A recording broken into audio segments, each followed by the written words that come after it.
ara és el torn del professor Javier Muñoz Soro, especialista en les relacions culturals de l'Espanya dels anys 60-70, citat reiteradament pel seu estudi sobre Cuadernos para el Diálogo, i en canvi avui es parla de la diplomàcia franquista contra sus enemigos en la Italia de los años 60. Javier, ya sabes, 10 minutos.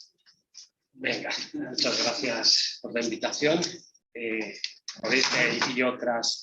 ¿Paso con esto mismo? Vale. Esta y otras invitaciones en esta que considero una de las tercera casa. Pues, si fuera un varón. Tanta casa.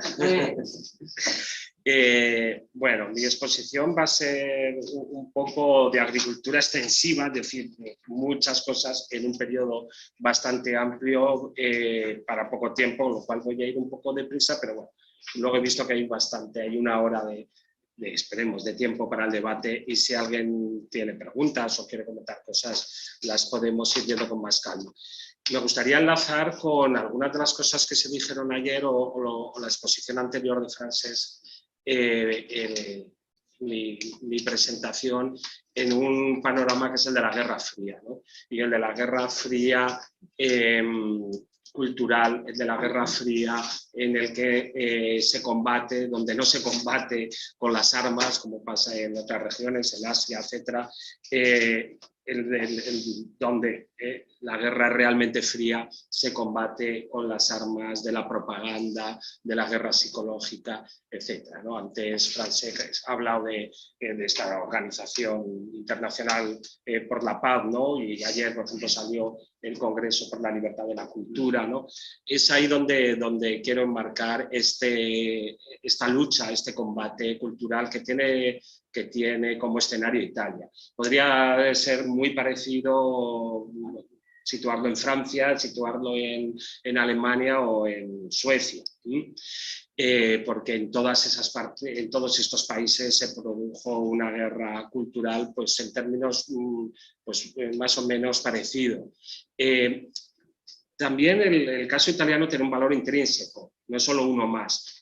Tiene un valor intrínseco porque Italia, a diferencia de lo que había pasado antes de la guerra, sí que cobra una importancia especial para el régimen franquista, para la dictadura franquista, después de que Italia sea, a pesar de ser una potencia derrotada, ¿no? Pues entre en el Plan Marshall, ¿no? Y en las nuevas organizaciones internacionales, en la OTAN, etcétera, se empieza a convertir en un posible aliado de la política franquista.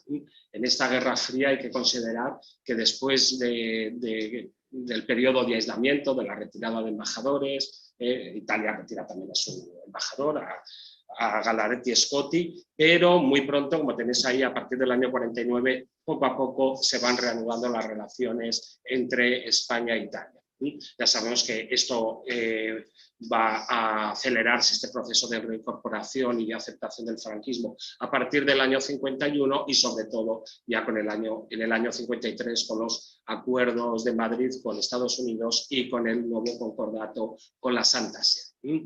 Por eso Italia, por la presencia de la Santa Sede y por la importancia que tiene el Vaticano, además en la política italiana, va a ser un escenario especialmente importante en esta lucha ideológica y propagandística de la dictadura franquista, y más cuando en el año 62, creo que también salió ayer, el régimen solicite el ingreso en la Comunidad Económica Europea, algo que va a ser fundamental en la lucha del antifranquismo. Sabéis todos, en el llamado contubernio de Múnich y en acontecimientos posteriores. Italia va a ser seguramente de los integrantes de la CE el más reacio y el más contrario, mucho más que Francia o que Alemania, a la incorporación de la España franquista, ¿no? Utilizando lo que se conoció como la doctrina Birkerbach, es decir, para entrar en la Comunidad Económica Europea, aunque sea en teoría una unión económica, hay que cumplir una serie de requisitos democráticos que España no cumple. Bueno, lo que os comentaba, estos embajadores que son dobles además, el embajador ante la Santa Sede y el embajador ante la República Italiana, Dussinaghe y Sánchez Bella, luego será, lo irán cambiando, ¿no? Pero en estos años son los importantes antes de que... hasta bueno, el año 69, que más o menos va a ser el periodo que quiero tratar aquí. Hay un momento hasta el año 60 en el que el franquismo cree que puede tener una alianza más estrecha, una relevancia gracias a sus contactos, obviamente, con los católicos italianos, sobre todo con Fanfani y con el mayor defensor, lo que llamo ahí el lobby profranquista de Giulio Andreotti, que va a tener más posibilidades de las que luego va a tener, porque, bueno, como sabéis bien los italianos, el año 60 va a ser muy importante con el intento fracasado de un gobierno de centro-derecha, el gobierno Tambroni, que va a abrir, sin embargo, un periodo que es el de los gobiernos de centro-izquierda, de la apertura sinistra, de Moro, etcétera, que obviamente el franquismo pues no va a ver con especial simpatía y que va a intentar combatir con sus armas, ¿no? El otro gran acontecimiento que tanto Julio y Joseba y tal, el Vaticano II, que va a tener un efecto destructivo para el franquismo, que declaraba entre sus principios el acatamiento de la ley de la Iglesia Católica Apostólica y Romana, que debía inspirar toda su legislación. Evidentemente el Vaticano II va a tener en ese sentido, como se dijo ayer, unos efectos tremendos para el franquismo, ¿no? Al mismo momento, pues bueno, el franquismo tiene, como pongo ahí, no me detengo, pues una imagen negativa de Italia como símbolo de regímenes parlamentaristas inestables, que recuerdan pues, al liberalismo español, a la Segunda República, etc., ¿no? También va a ser importante Italia porque se convierte, gracias al milagro, ¿no? Al milagro económico de los años 50, se va a convertir en el segundo, incluso en algunos momentos el segundo inversor en España, ¿no? Durante la dictadura, y han puesto pues, algunas de los símbolos del design italiano. Es muy interesante cómo la modernidad norteamericana entra a España en gran parte a través de Italia, en el cine, en la música, en el diseño industrial. Pues bueno, ahí tenemos 3 símbolos y bueno, una lista de marcas que vamos a ver también que van a ser importantes en esta guerra, en este tira y afloja entre la dictadura y el antifranquismo en Italia. Tanto que el régimen franquista siempre interpretó que la oposición italiana, por ejemplo, a la entrada en el mercado común, no tenía en realidad una motivación o un contenido ideológico, sino que no dejaba de ser una defensa de sus propios intereses económicos, ¿no?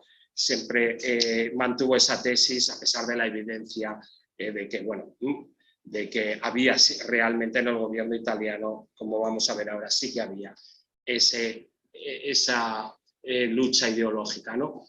Las relaciones culturales. Es importante porque es aquí donde me voy a centrar en esta lucha cultural, pero bueno, las relaciones culturales entre España e Italia en esos años, para empezar, se establecen muy pronto, hay acuerdos ya durante el fascismo. Aquí he citado algunos de los más conocidos, sobre todo el acuerdo de coproducción cinematográfica del año 56, que va a ser muy importante en el surgimiento de lo que se llama llamar el nuevo cine español, con una evidente influencia del neorrealismo, tanto en su versión pues, pretendidamente pro régimen falangista, digo pretendidamente porque Surcos de Nieves Conde acabó siendo pues apartado por el régimen porque lo consideró demasiado atrevido, ¿no? En sus contenidos, sobre todo la Iglesia Católica pues no protestó, lo digo por un intento dentro del propio falangismo, o bueno, Marsal o tantos otros que sería muy largo citar aquí, pero obviamente los acuerdos de coproducción van mucho más allá. En este cine, pues bueno, más de entretenimiento, más ligero, desde los peplum a los spaghetti western de Sergio Leone al neorrealismo rosa, ¿no? Hay con la última entrega de Pan, Amor y Fantasía, ¿no? Pan, Amor y Andalucía, etc. Bueno, la Semana de Cine Italiano de Madrid, la importancia del neorrealismo en las conversaciones de Salamanca, el tema de las Bienales de Venecia, que comentábamos ayer, hasta la culminación de lo que se llamó la Bienal Roja del 76, ¿no? Que coordinó Rita de Meana, donde hay... realmente es un pabellón totalmente antifranquista. Bueno, y la influencia, también se habló ayer con los premios Formentor, la influencia que tiene la literatura italiana y la importancia de los editores italianos, Feltrinelli y Einaudi sobre todo, ¿no? Y el interés, bueno, de autores como Moravia o como Pasolini o Calvino por España. También la presencia de intelectuales españoles exiliados, como Alberti, Marcosana, Zambrano, en Italia. Todo esto quiere ser un marco muy apresurado, pero bueno, que quiere situar y poner un poco la base de lo que llamaba ahí capital símbolo. Quería con esto explicar por qué el antifranquismo es tan importante en Italia, ¿no?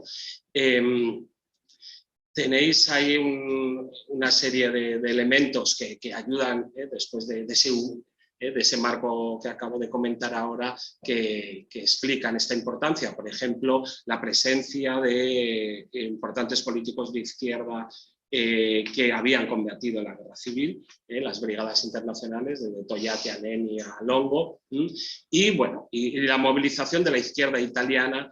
Ahí pues cito pues, el Comité Italiano por la Libertad del Pueblo Español del 62 o el Comité de España Democrática del 65. Allí hay un campo amplio que va desde el Partido Comunista a, por ejemplo, si veis ahí los intelectuales que fundan el Comité por la España Democrática, son los intelectuales asociados al Congreso por la Libertad de la Cultura. Ignazio Silone, Chiaramonte, Bruno Zevi, pues bueno, son gente que se está, como se dijo ayer, financiando a través de la Fundación Ford, etcétera, pero que van a ser importantísimos en este combate contra el antifranquismo. Esto es un tema que nos salió ayer, que bueno, esta contradicción Sí, bueno, pero bueno, lo comentaremos en el debate, ¿no? Intelectuales que luchaban contra el comunismo, como Chiaramonte o Silone, y al mismo tiempo contra el franquismo. O sea, que obviamente no era contradictorio en esos años. Hay una serie de hitos. Ayer salió muy brevemente el episodio de los Cantacrona, que este grupo de Liberovici, de Margot Galante Garrone, que van por España a recoger romances y coplas, tanto de la guerra civil como del antifranquismo, y cuya edición en Italia pues, va a provocar pues, una gran polémica. El régimen franquista va a conseguir que la Fiscalía italiana los lleve a juicio por blasfemia, porque hay algunas coplas pues, bastante anticlericales, y bueno, se va a conseguir que Einaudi sea juzgado en Italia, y como se dijo ayer, se le va a prohibir volver a España hasta la muerte de Franco, lo que supondrá el final de la celebración del premio Formentor en Mallorca, ¿no? Bueno, he puesto aquí también la exposición de Carlos Argan de la España Libera, o ayer que citaba Andreu el tema, y tenéis ese enlace, no hay tiempo para verlo, pero lo tenéis en YouTube, un documental interesantísimo de la exposición que salía en la exposición que se hizo en la sede de Comisiones Obreras sobre esta exposición Amnistía que trata de España, interesantísima, del año 72. Son todo hitos que, bueno, hay... Os he puesto algún elemento gráfico que yo creo que son importantes, pues un documento, el archivo del Senado lo tenéis online, que hay muchísima documentación sobre España, es muy interesante, si a alguien le interesa, o el disco, porque aparte del libro estaba el disco, 2 discos de los Canti de la Resistencia Española. No he hablado del famoso viaje de Rosana Rosanda enviada por el Pichi a ver cuál era la situación española, ¿no? Y el famoso viaje inútil, aunque estaba aterrizando en el aeropuerto cuando le empiezan a llegar las noticias del principio de la gran oleada de huelgas del año 62 que empezó en Asturias. Es decir, no, luego en realidad la situación no era tanto como ella había creído, ¿no? Luego, evidentemente, los episodios represivos van a ser también momentos de especial movilización. Desde el juicio y condena a muerte, que luego será conmutada, del anarquista catalán Jordi Conill. Por supuesto, y el otro día se estaba conmemorando la enorme campaña de protestas por el fusilamiento de Julián Grimau en el año 63, o en el año 63 también la muerte por garrote vil de los anarquistas Granados y Delgado, con todo el malentendido, entre comillas, que se creó con El Verdugo. El Verdugo era una coproducción, ¿no? Ya sabéis la historia, bueno, si queréis la puedo contar, ¿no? Cuando Sánchez Bella llega al Festival de Cine de Venecia y se encuentra todo Venecia empapelada con carteles del Verdugo recién ejecutados en garrote vil, precisamente Granados y Delgado, el enfado está documentado en las cartas o en las memorias de Muñoz Suay que estaba detrás de la operación, y es muy interesante, ¿no? Luego además ya no lo pueden evitar, el Verdugo, con lo cual da marcha atrás y al revés, lo intentan utilizar diciendo: tanto que decís que somos una dictadura, mirad sin embargo cómo permitimos películas así, que nadie, que ningún país se permitiría para dar esa imagen, ¿no?, tan negativa de su propio país, pero es porque ya no lo pueden arreglar, porque, como dice el propio Sánchez de Ella, nos han metido un gol como una casa, que es una expresión que utiliza literal, ¿no?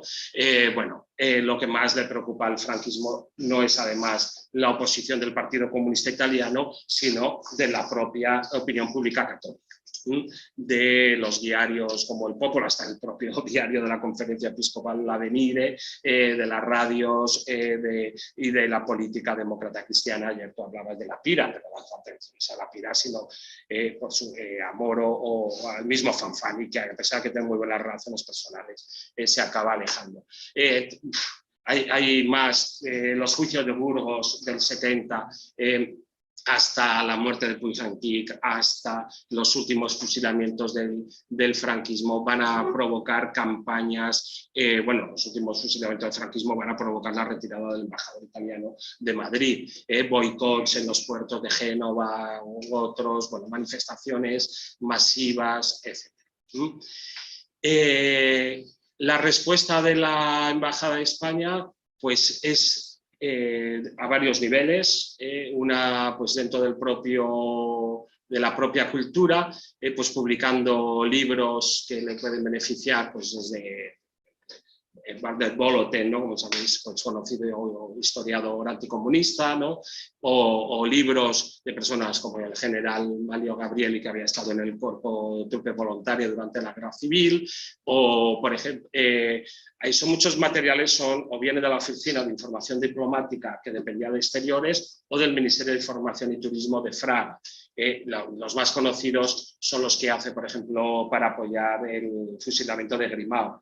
Allí cito solo el Julián Grimau, especialista en checas, pero es uno de los 7 o 8 que publican en varios idiomas, en italiano, en francés, en inglés, creo alguno en alemán, etc. Es curioso la presencia de la guerra civil en la propaganda del franquismo, ¿no? Publican la historia de la persecución religiosa en España de Antonio Montero, que precisamente el franquismo no le gusta, porque da una cifra de 6.000 y pico fusilados, que al franquismo le parece muy baja, porque había dicho que habían sido 100.000, y porque Antonio Montero además es un cura progre, que sigue los servicios de inteligencia franquistas en Roma en sus momentos, pero precisamente por eso les interesa. Dicen, nadie podrá decir que es un franquista, y lo utilizan, ¿no? O incluso utilizando libros, por ejemplo, de la politología italiana, pues aquí Cavoara, la crítica a la partidocracia a la inestabilidad del régimen italiano, o las obras hiperconservadoras y organicistas de Madariaga, todo maneras de intentar ganarse también a la opinión menos favorable, ¿no? Es muy interesante el folleto ese de un cacique, que además sacan a Togliatti haciéndose ahí una bolita de moco, no sé por qué, pero que es como, y es todo un recorrido muy curioso, pues Togliatti contra España, ¿no? Togliatti es el gran cacique, es el que está detrás de todas las campañas antiespañolas. Y es muy importante, es muy relevante, muy significativo de la importancia que da el franquismo a Italia, un opúsculo como ese de Togliatti, porque prácticamente lo hace como un gran factotum de todas las leyendas negras guerras habidas y por haber contra España desde la guerra civil hasta su muerte y después. Bueno, aquí tenéis documentos un poco del material que manda la embajada o la oficina de información diplomática a las órdenes religiosas, a la prensa italiana, a los políticos italianos, los bombardea de información. Utiliza también su arma más potente, que son los dineros, ¿no? La Fiat o las empresas que sean, perdona, pero si queréis operar en España, ganar dinero en España, ya podéis presionar al gobierno italiano o ya podéis presionar, por ejemplo, en el caso de la Fiat, que cito ahí, a vuestro periódico, que es La Stampa de Turín, que es uno de los más antifranquistas de Italia, y poner, y decir que acaben con las campañas anti-españolas. Aquí saco esa cita que es creo muy significativa de Pietro Nenni en su diario cuando dice: me habló el presidente Antonio Segni de España y de riesgo de represalias que podían afectar a los intereses vitales de algunas industrias. Le contesté que hay problemas morales que no se pueden desviar. Si algunas industrias se fueron a España contando con los bajos salarios impuestos por Franco, peor para ellas. Es una buena contestación, ¿no? Esto es un poco pues, el producto de esta propaganda franquista, ¿no? Pues, prensa política toda la prensa de Italia favorable al franquismo, que incluso ha abolido la siesta, ¿no? Nosotros no nos enteramos cuando pasó, pero luego hay ayudas, luego hay fondo de reptiles. Yo he encontrado documentación que era inédita sobre la financiación del MSI. El franquismo se convierte en el mayor financiador del movimiento social italiano y de su prensa. Ahí pues tenéis una revista, quizás la más importante, el Borghese, del MSI, pues bueno, ahí tenéis citas de la información, ¿no? Esta política de doble juego. Somos amigos, pero mientras tanto vamos. Ya sabían que el MSI no iba a ser especialmente relevante, no eran tan tontos de pensar que iba a cambiar la política italiana, pero bueno, les hacía daño y jugaban también con eso, ¿no? Aparte de cosas pues, más sucias, como el apoyo a ciertas conspiraciones, como la de Lorenzo Borghese, que después se exiliaron, se refugiaron en Italia, o las conexiones con la extrema derecha, ¿no? Son todo vías de actuación que yo creo que, ya para concluir, que muestran la importancia que tienen las redes intelectuales, ¿no? Un poco para conectar con la idea de este seminario, ¿no? Como el franquismo, que al fin y al cabo es aliado privilegiado de Estados Unidos, como al fin y al cabo es aliado de Italia, en este caso, dentro del bloque occidental, como dentro de una guerra fría, donde el pedigrí anticomunista de Franco pues, es innegable, y la situación privilegiada de España también, la importancia de un país que se está modernizando y cómo se va a convertir en un campo de expansión de la economía, de las empresas italianas. Bueno, las armas del franquismo son bastante potentes. Las ideológicas, un poco menos. Lo intentan.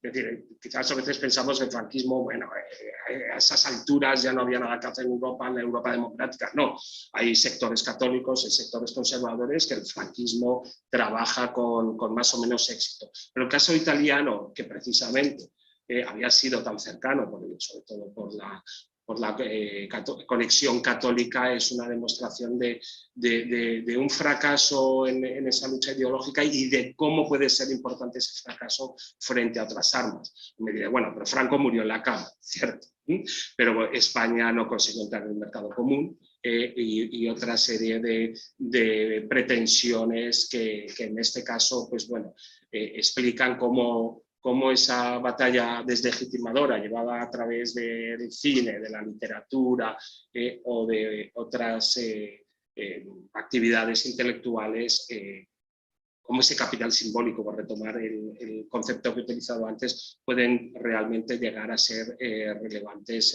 en la lucha política y en la geopolítica, ¿no? Ahora que estamos hablando, que estamos en tiempos otra vez de recuperación de la realpolitik y de lo que ahora se llama el neorrealismo, ¿no? Como frente al realismo estas luchas simbólicas pueden llegar a ser importantes. Bueno, lo dejo aquí. Gracias.